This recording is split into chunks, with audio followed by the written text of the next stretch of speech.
欢迎来到中医周的世界。大家好，欢迎收看这一期的中医周的世界，我是主持人小一。今天我们来说一说，女人一咳嗽就漏尿，是咋回事？别尴尬，听听医生怎么说。我们常把不能管住自己大小便称之为失禁，但这个失禁也往往与衰老或者疾病有关，年纪轻轻的就出现，不能很好的控制住小便，也多少有点失禁的意思。其实关于女性在生育之后出现的小便失禁，称之为是压力性尿失禁。那么为何会出现这样的情况呢？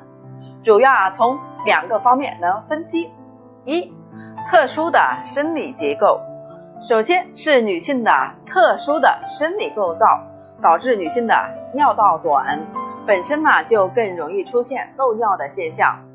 二，有分娩或者肥胖、衰老等原因，是由于分娩或者肥胖、衰老等原因导致盆底肌变薄、松弛，就像塑料袋装的东西太多而漏掉，再加上绝经后雌激素急剧下降，也会让盆腔的支持结构松弛。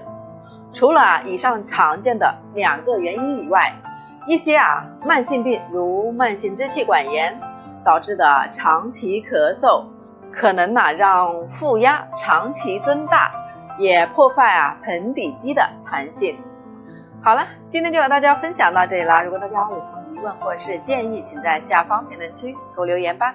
好了，今天就先说到这里。如果想了解更多中医养生知识，或者有什么疑问，欢迎在下方评论区留言。中医周